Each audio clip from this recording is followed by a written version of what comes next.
说男人不是越长越好，给我控制在90分钟。当当了当，当啷当当当了当，当当了当，当当当当当当当了当，当了当当当当了当当当，当了当当了当当了当。嗨，大家好，我是大岩，欢迎来到科学表扬。看见我就意味着你成功的变大了1周岁。过去周很多好人好事，看主播抓紧来表扬一下。如果觉得主播说的好玩呢，可以把哈哈哈打在我们的窗帘上；如果觉得主播声音的，可以把圆周率后事物打在弹幕上。咱们抓紧开始。过去周最重磅的事儿，当然是苹果带来了他们的 iPhone SE 4啊，那是不可能的，改名了，改叫16E。先问大家，你觉得这个 E 它表示的是什么意思呢？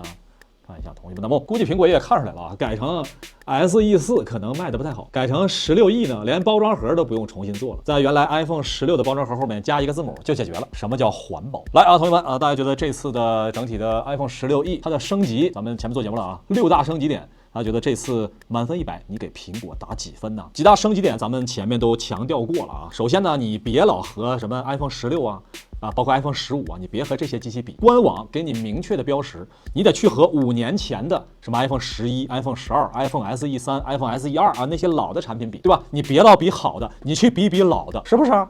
给自己心里边吧找点平衡点。为什么有些人买东西啊，买完之后总觉得心里不舒服啊，总觉得性价比不够高啊，就是因为你没有选对比较对象嘛。学会了啊，心情就能变好了。好，不开玩笑啊，这次 iPhone 16E 还是有很多重磅升级，其中有一条呢，就是其他厂商和其他的 iPhone 都做不到的，没错，就是苹果卧薪尝胆了6年的时间，终于换来的成果，全新的自研 C1 芯片啊，自己研发的啊。那这款芯片呢，事实上是苹果当年收购了英特尔的开发部门之后，经过这么多年的研发啊，终于在自家的产品上采用了。那从这个参数上来看呢，这款芯片相对于高通的基带啊，这个差别还是挺大的啊。首先呢，它并不支持 iPhone 自家全系列的5G 毫米波，它是不支持。说起它不支持毫米波，那不是更适合中国宝宝吗？是吧？更适合中国消费者的基带嘛？是不是？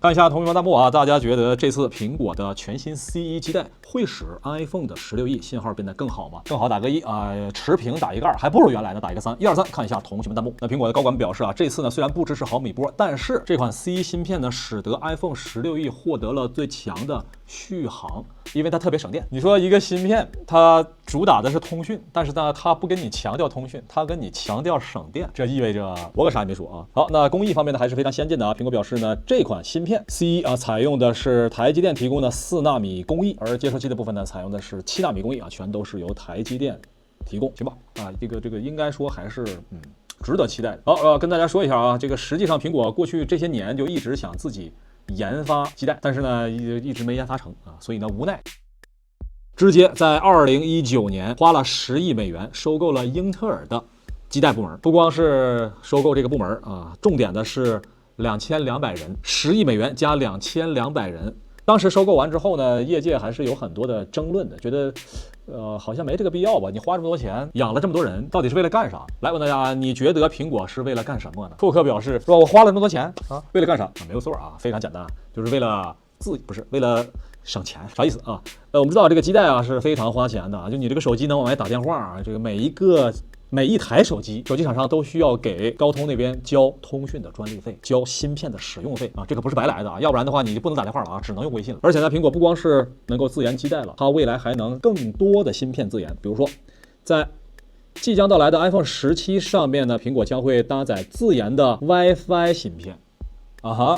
也就是不光是通讯基带了，连 WiFi 也能自研了。应该说呢，这个速度还是非常快的啊！经过这么短的5-6年的时间，苹果呢就追上了别人家几十年打造的这样一个专利池啊！当然，苹果当年也是付出了很多的代价吧，比如说就在2019年啊那一年，苹果呢就选择无奈啊向高通和解，直接赔了60亿美元，并且呢答应高通以后呢每一台 iPhone 给你9美元的授权费啊，就是你每卖出一台 iPhone 拿出9美元交高通税。国产手机这些年那就更不得说了啊，我们之前做了很多期节目啊，就大家要么你就给高通交钱，要么呢你就和高通撕破脸，比如说像魅族啊等等的这些情况啊。所以你说苹果它愿意掏那10亿美元去买这些人吗？显然还是因为高通，是吧？当年新闻的报道呢，就是说苹果为什么总是被卡脖子？实际上在23年的时候呢，当时外界还表示啊，这目前来说苹果的研发进度呢并不乐观，预计到2026年之前，苹果都会长期使用高通的基带。但是呢，没想到到了2025年，苹果就不再被高通卡脖子了，它自自己就能做芯片，所以我们说苹果这几年自研的力度还是很大的啊，还是可喜可贺。哎，你要这么说，高通促进了苹果的创新，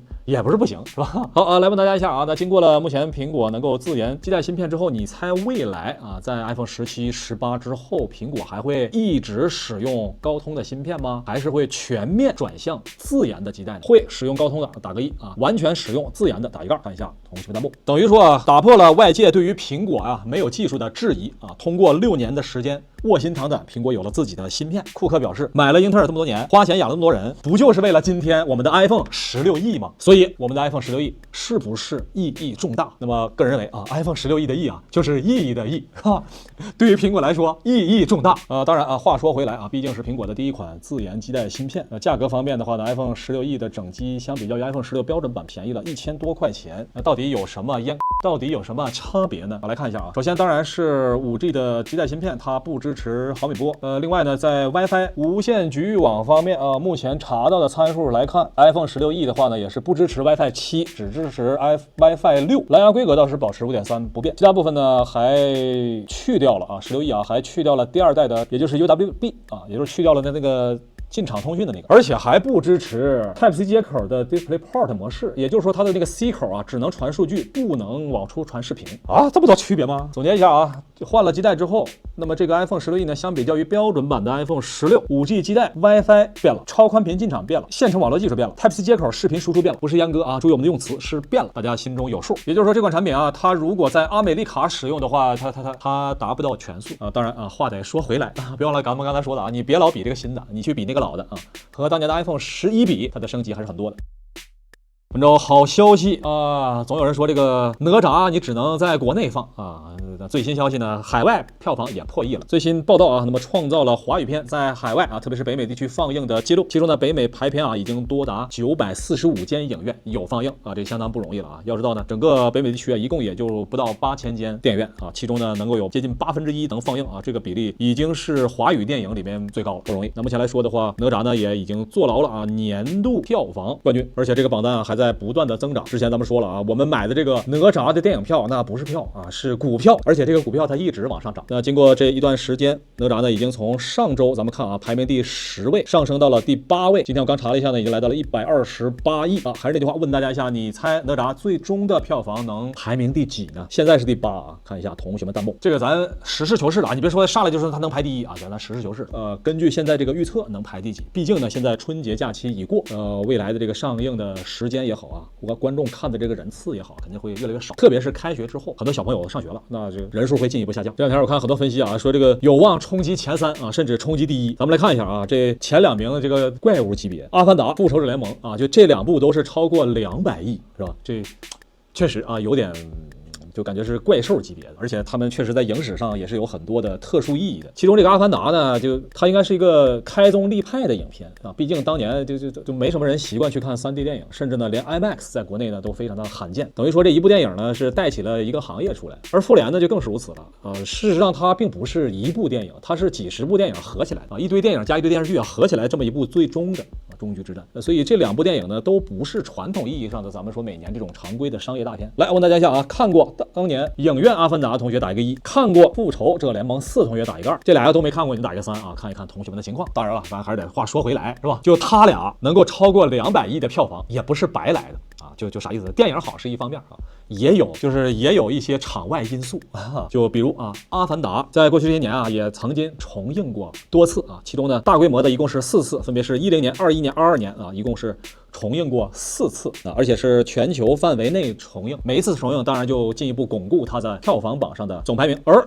复仇者联盟》同样如此啊，19年、20年啊也是重映过3次。所以呢，这边咱们就给哪吒出主意，是不是？咱们可以重映啊，对不对？虽然现在啊这才排第8名啊，也许呢就再上一段时间啊，咱假设啊，咱只是假设，后年再重一下，是不是就排第3了，是吧？再后年呢，子子孙孙继续备战明年春节档。而且呢，你别老着急下映，是吧？这电影院就着急好几年盼来这么一个合家欢电影，大家都来看，是吧？你这他不能走。而且呢，还有同学表示，那就算放到明年，那明年之后它也结束了，没准到明年它还是排名第5怎么办？别忘了，今年哪吒2很很多人啊，这是跟风跑去看，看完之后发现不错，但是呢，有一些情节啊没跟上。那咱们还可以重映哪吒一呀，是不是？明年重新放一下哪吒一。哎，很多人呢看一遍哪吒一啊，这说实话，就我自己感觉啊，从故事情节上来说呢，这个哪吒一的就感觉更完整一点。这个哪吒二啊，有些人没看过一，他可能跟不上。话说回来，那明年很多人看完了一之后，他是不是还想再看一遍二啊？对不对？你看这不就连上了吗？一年重映一，一年重映二，是吧？好啊，不开玩笑啊，有同学表示这是主播是不是来黑哪吒的？而且呢，你这不对啊，你这不等于作弊吗？一直重映下去，票房一直往上涨，那最终这不是变成电视剧了吗？还有同学表示，如果你一直重映啊，一直重映到大伙儿都疲劳了、烦了，但没人看了，那你票房也不涨了吗？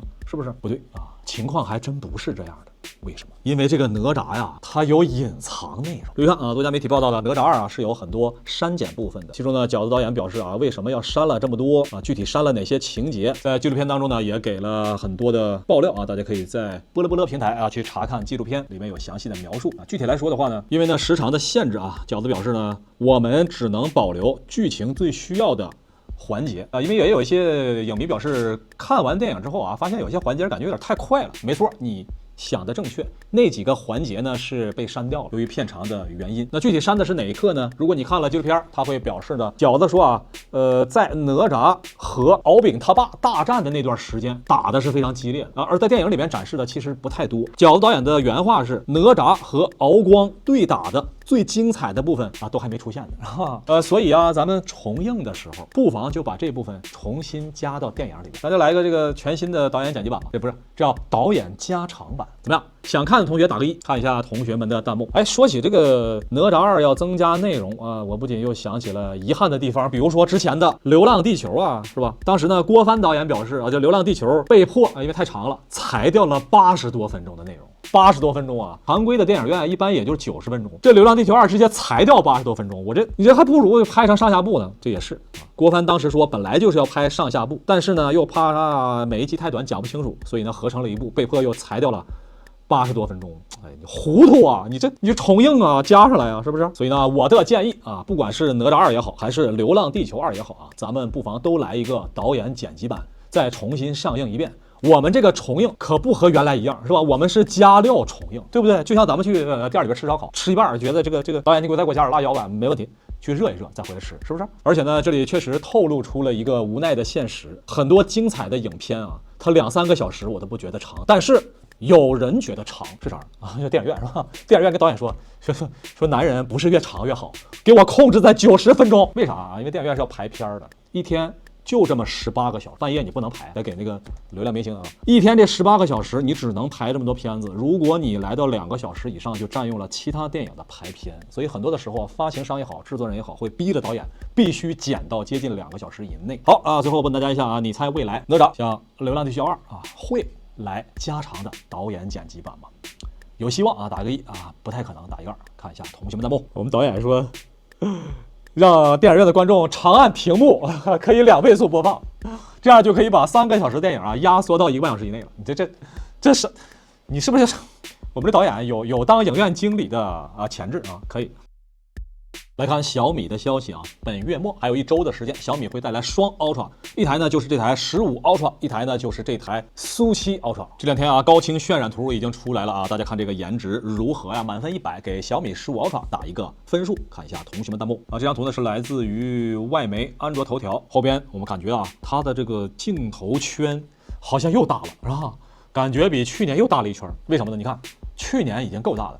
今年感觉更大了。再看一看正面啊，仍旧是居中挖孔较窄的4边。另外一个角度看一下，来看正面啊，整个屏占比呢还是相当高的啊，这感觉应该是一个实际的渲染图，垂直屏占比是非常高。那同学很奇怪啊，为什么要采用这样的造型呢？很简单啊，你把它横过来就明白是啥意思。那这代呢，很显然显得是小米 logo 啊，但是呢，它的目标是徕卡的造型啊，这是什么意思呢？它采用的是双拼色，致敬的是经典徕卡相机。来看一下这一款，哎，怎么样？这回是不是就像多了？不过呢，有一个小遗憾的地方啊，就是这个手机上面啊没有这个可乐的小红标啊，如果加上那就更帅了，是吧？所以呢，我个人建议啊，第三方保壳厂商啊，抓紧推出带小红标的保壳，那不卖爆吗？还有同学表示这个对相机没感觉啊，不想要这个双拼色。没错，我们还有，哎，这是标准版的高清渲染图。注意看背板部分呢，是这种特殊的自然纹理，从这个角度呢，能够很清晰的看到它镜头的一个造型。我们放大到同一比例，它的镜头部分相比较于这一代啊，明显又更大了一些。还有黑色版本啊，当然经典不能缺席。另外呢，今年还会引入全新设计，没错啊，就是这个红圈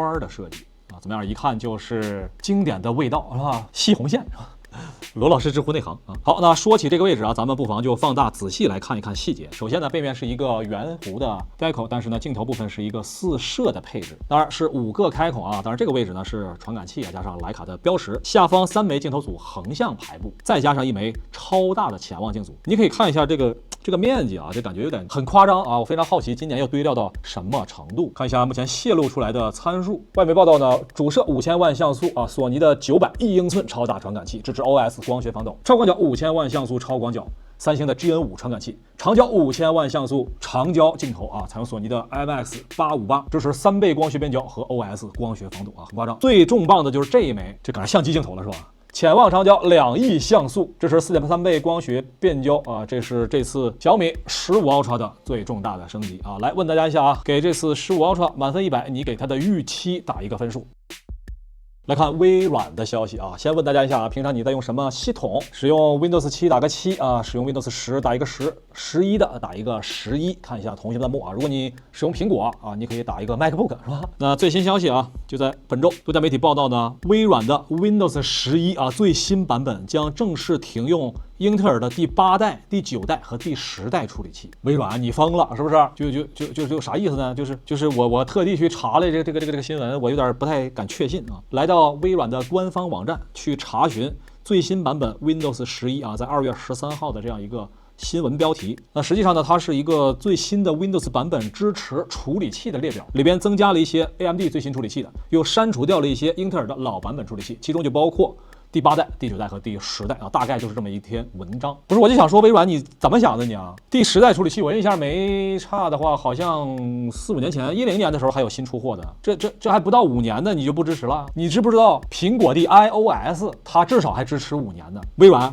难道你还不如苹果吗？啊，微软，来啊，问大家一下啊，大家觉得这个微软比苹果如何？支持周期啊，大家觉得如果比苹果长啊，打个1不如苹果啊，打一盖啊，看一看大家对于微软和苹果对于系统支持的判断。哎呀，督促我们升级啊，是不是？停啊，这还有辟谣呢啊，啥意思啊？这个微软抓紧出来辟谣啊，说这篇文章啊，他没说清楚，我们想表达的意思啊，是要敦促那些 OEM 厂商啊，就是他们在出品台式电脑的时候啊，应该去安装新的处理器啊，就是11代、12代这个新的，不要再装8、9、10代啊这些老的了。我们呢，并不是针对个人玩家啊，就是你个人用户啊，如果是老的，你还是会正常给你升级的。大家千万不要紧张，是吧？赶紧抓紧出来辟谣。我用老的处理器啊，我就不想让你升级，成天老让我升级。你说我成天用你个 Windows，动不动就往下升级，升级完之后谁知道快是慢？你说咱这是不是有点太不要脸了？是吧？给微软也整不会了。微软不给升级，那你不行，你必须给我升级。微软要给我升级，那你为什么老给我升级啊？耽误我玩游戏啊？你是玩一半你给我升级，你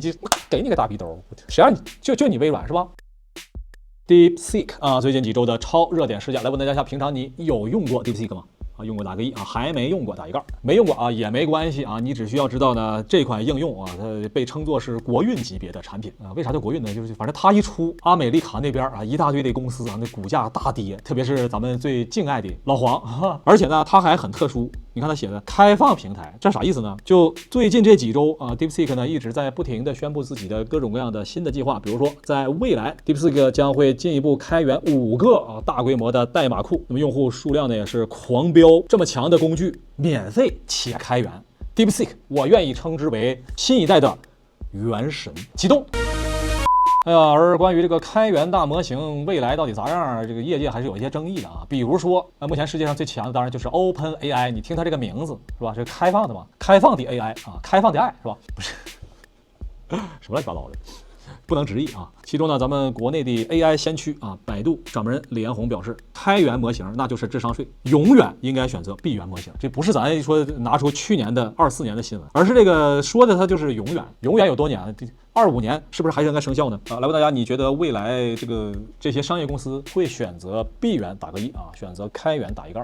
就看如果你是老板，你会怎么选择呢？咱先说清楚啊，这个开源挣钱可没那么容易，是吧？闭源挣钱那很容易。你是老板，你会怎么办呢？同时呢，联合还表示，这个中国会不会再出一个 OpenAI？ 多家媒体报道啊，李董表示，中国基本不会再出 OpenAI 了。大家觉得李彦宏判断的对吗 ？OK 啊，个人觉得呢，李彦宏还是很有前瞻性的，他的判断我同意啊，我也认为中国基本不会再出一个 OpenAI， 而是会出一个 DeepSeek。好，那出了 DeepSeek 之后呢，你会发现目前啊，过去这几周的时间，各大巨头纷纷去接入了 DeepSeek， 而且呢，自己的 AI 也都做出了一些调整，比如百度的文心一言，文心一言呢，官方宣布啊，就在本周宣布免费，是吧？原来这可是收费的啊，我记得当时文心一言上线的时候，那可不便宜，是吧？求爷爷告奶奶去要一个授权码，授权完了之后呢，还只能用基础功能啊，不光是百度的文心一言，还有 OpenAI 呢 ，OpenAI 表示啊 ，ChatGPT 5免费无限使用。原来 ChatGPT 4的时候，那都得是1个月20美刀才能用。现在呢，更强的咱们免费了，都是因为啥呢？还不知道啊。百度还表示，我们的文心一言不光免费，我们也要开源，永远应该选择闭源模型，但是应该开源。哈，所以呢，这个文心一言这个永远有多远？答案是1年。好，那么怎么才能用到呢？注意看，现在打开百度。点开 AI 搜索，目前已经支持 DeepSeek 的满血版本。不是你 DeepSeek 就 DeepSeek 呗，为什么写了一个R1满血版，不把 DeepSeek 写全了呢？有这个不好意思吗？在下边啊，看小字儿，本百度 AI 搜索使用的是 DeepSeek R1满血版。你说这就好像啥呢？引用了人家的技术啊，但是呢，只在脚的地方标注，你这写大点，这谁没人笑话？百度表示啊，免费开源的羊毛我也要薅。怎么样啊？有了 DeepSeek 的加持，大家会不会继续重新使用百度呢？会打一个1啊，不会打一个2。看一下同学们弹幕。结合上周的消息啊，苹果呢不再和百度的文心一言合作，而选择了阿里的通义千问，有没有可能是这个原因？好啊，来看点好消息。本周京东官宣，行业第1家啊，首个为外卖骑手缴纳5险1金。注意啊，这是第1个啊，京东外卖入局。看一下同学们弹幕，大家觉得京东这波操作满分100。你打几分呢？好，先问大家一下啊，平常你每个月的5险1金大概要交多少钱呢？如果知道的可以打在弹幕上。该说不说啊，东哥对于兄弟来说还是够兄弟啊，这玩意儿嘛，很多事儿就得有带头的。紧接着京东之后，美团也宣布了哈，我们也给缴纳5险1金。你早干啥去了？你这能办啊，就是好事儿。如果你美团先办了，那是不是更好？有些事儿吧，你让别人先动手就不美观了。没错啊，我说的就是你啊。是不是该办正事儿办正事儿啊？来问大家啊，现在你平常点外卖用谁家？用美团打个1啊，用饿了么打一个2啊。看一下同学们弹幕。行不管大伙儿以前用的是1还是2啊，反正以后我打算用3啊，用京东。我们导演说，第2天京东表示，昨天啊，我们经过慎重考虑，决定退出外卖行业。哈哈，哎，你说万一京东真的退出了，你说这个美团和饿了么会有什么的表示呢？大家可以打在弹幕上，他们会不会表示我们也要跟进呢？京东走了以后啊，对外卖员们说啊，如果有一天他们给你们开始缴社保啊，缴医保啊，那不是因为他们良心发现了，而是因为我们曾经来过京东外卖啊。不过这个好像目前在我们这边还没有开放业务啊。期待啊，京东外卖抓紧上线。哎，你说这像不像咱们刚才聊的 DeepSeek 在开源大模型这块？那 DeepSeek 一开源啊，各大 AI 模型全跟着免费了。京东一带头啊，各大快递公司啊全给买社保5险1金了。你说这事儿，各家外卖公司表示我们也可以交，我们也可以爱护外卖员呢，我们也可以谈哈。来看本周重磅消息，奥迪推出了全新一代 A5L 啊！来问大家一下，这个造型满分100，你打几分呢？就是全新的1汽奥迪 A5L。有同学说这外观感觉不是很喜欢啊，感觉太偏商务了，有没有运动一点的？上汽奥迪同一天也推出了 A5L 啊，但是造型是这样的。没错啊，这俩车虽然长得不一样，但是名字一样，都叫 A5L。哪儿不一样？你看，首先啊，前脸是吧？这差异巨大啊，这是后边哎。这是标准的3厢轿车，而这个呢，很明显啊，这是溜背造型，同一个名啊，但是不同的型。有同学表示，你这不是主播，你们怎么又开始聊起传统燃油车？这是啥意思？你们之前不都聊的是新能源吗？大家猜的为啥？答案很简单哈，你别看它是奥迪，但是它是华为。多家媒体报道啊，这个奥迪和华为合作，而第一款搭载的车就是这款奥迪的 A5L， 首发搭载了华为的智驾系统。哎，前2年好像谁说燃油车它做不了智驾啊？只不过这个呢，它用的是华为的系统，它没用华为那一套整个的整合方案。这个不叫鸿蒙智行奥迪啊，就叫奥迪。来吧，这回啊，满分100，再给这台车打一个分数，看一下同学们的弹幕。华奥奥华，一款1汽奥迪，一款上汽奥迪，结合起来啊，敌一敌。看到还是很多同学在问 iPhone 16E 它什么时候能够降到3000多？看一下同学们弹幕，你猜什么时候？目前的首发价格呢是就算4500吧，你觉得什么时候能降到3000多元呢？看一下同学们的选择。好，那我们主播来替你回答。我们刚才呢也是查询了各大电商平台，目前啊最新的消息显示，售价4500元的 iPhone 16E 它什么时候能降到3000多元呢？答案是现在。注意看啊，我们现在在各大电商平台，它会告诉你啊，有国补500元。那这个国补什么时候开始呢？就是现在啊，即将上线，只要开卖立刻可以国补。那价格本身是4499元，叠加500元的国补就变成了3999元，是不是3000多？是吧？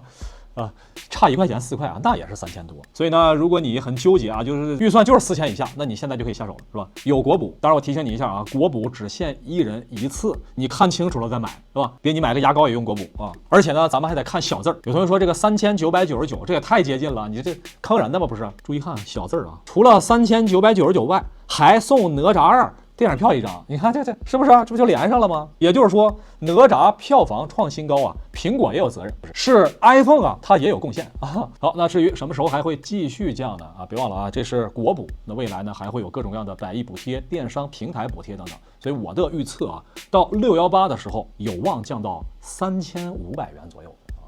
4个月嘛，1个月降100啊，还是有希望的。来，问大家一下啊，你猜618的时候 iPhone 16E能卖多少钱？看一下同学们的判断。来问大家一下，2025年你买的新手机容量是多大？大家可以打在弹幕上。iPhone 16E 怎么买最划算呢？128G 售价是4499元，往下看，你不想要大的吗？512G 售价是7499元，也就是说啊，这个512和128之间，它差价呢正好是749减449啊。差了3000块钱，那怎么买？是不是就呼之欲出了？我们可以买一台安卓旗舰哈，你注意看啊，你可以买一台普通的安卓旗舰，2000多块钱，正常的啊，这是一个骁龙803的是吧？你不是要大内存吗？12加512G 的版本，售价呢是2790。那这样的话呢，我们再算上刚才的，也就是说啊，你花4500买一个 iPhone 16E，再花2800买一个512G 的存储，这样加在一起的话呢，还是不到7000块钱。那你能获得什么呢？你自己买，花7499元可以获得一台 iPhone 16E 512G 的版本，主播替你买。只需要花7199元，你能获得 iPhone 16E 加512G 内存，加高刷新率，加骁龙8备用机。觉得主播说对，可以把弹幕打在6上面，是吧？一样达到你的要求。你自己买，你只能买一台机器，主播给你买一样钱，给你买2台，不光达到你的要求，还能倒找你300块钱，还能获得你原来没有的高刷新率。可以把弹幕打在良心上，上哪儿找这样的主播？还成天老有人说我黑苹果，还有良心吗？还有王法吗？库克他也得谢谢咱们，对不对 ？OK， 以上呢就是本周的好人好事，不知道你觉得谁更值得表扬啊？可以打在弹幕上。如果还想看到主播每周疯狂表扬各大厂商，欢迎点一波关注，要不然下周你就看不着我了。我是大岩，这里是科技表扬，我们下周再见。